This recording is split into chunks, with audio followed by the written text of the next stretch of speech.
Geometric mean for ungroup data by logarithm, यानी हमने बात समझ ली थी कि ज्योमेट्रिक मीन का जो हमारे पास एक फार्मूला है, जो कि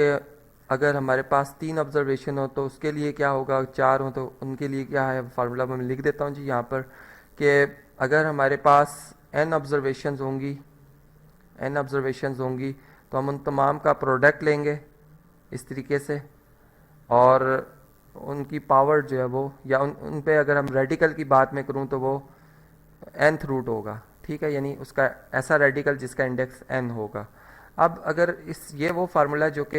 एक हमारे पास एक जनरल फार्मूला जिससे हम ज्योमेट्रिक मीन फाइंड करते हैं, लेकिन अब बाजुकात ऐसे होता है कि अगर हमारे पास ऑब्जर्वेशन बहुत ज़्यादा हों,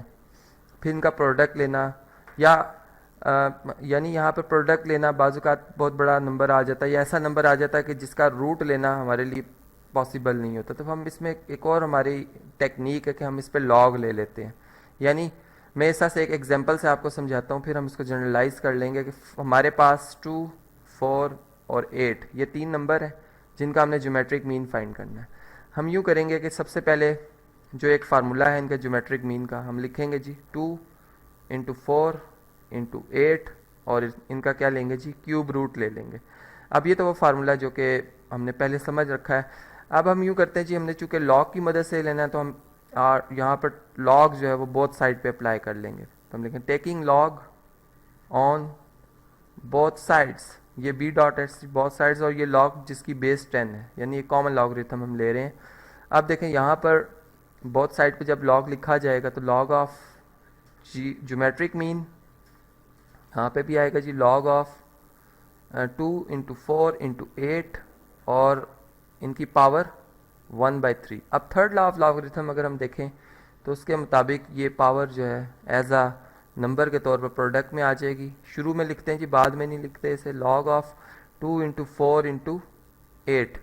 और अब अगर हम first law of logarithm apply करें जिसमें कि हमने कहा था प्रोडक्ट को हम सम की शेप में लिख सकते हैं, तो फिर हमारे पास जो ये शेप है इक्वेशन की कुछ हिस्सा से बन जाएगी कि यहाँ पर log 2 आ जाएगा प्लस log 3 प्लस log 4 है, ये log 4 प्लस log 8,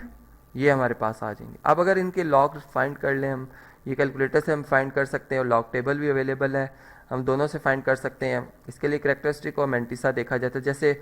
ये हमारे पास अगर 2 अगर हम देखें तो इसका करेक्टरिस्टिक 0 है, और इसका मेंटिसा अगर हम चेक करें तो ये हमारे पास इसकी वैल्यू आ जाती है जी 3010.3010। तो ये मैं यहाँ पे लिख देता हूँ 3010। इसी तरह 4 का भी करेक्टरिस्टिक 0 है और इसका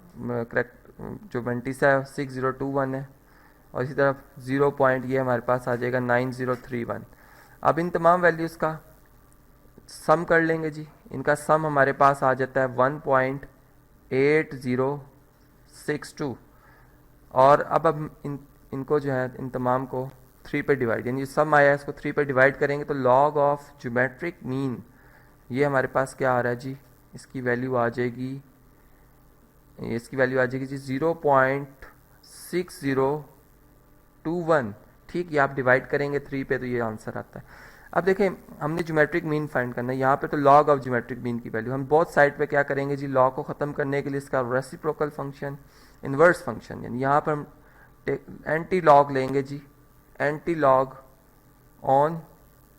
बोथ साइड्स, और एक जो किसी भी फंक्शन का इन्वर्स फंक्शन होता है उसको वापस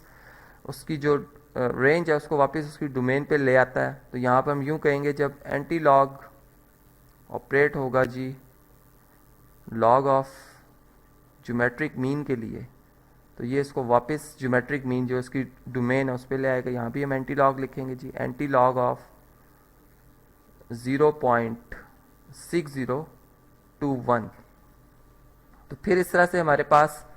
जो है यहाँ पर ज्योमेट्रिक मीन आ जाएगा जो कि इक्वल टू आ जाएगा जी। अब एंटी लॉग अगर हम लें इस नंबर का 0.6021 का, तो इसका करेक्टरिस्टिक 0 है, जबकि इसका मेंटिसा जो है जिसको मैं एम से रिप्रेजेंट कर रहा हूँ 0.6021, यानी हम एंटी लॉग लेंगे जी मेंटिसा का, और इसकी वैल्यू हमें जो मिलती है वो 400000, और इसका कहीं दूर जाकर यहाँ पे 3 आ रहा है। अब हम क्या करेंगे जी, रेफरेंस साइन पुट करेंगे, और करेक्टरिस्टिक 0 है इसलिए रेफरेंस साइन ही के पॉइंट पर हम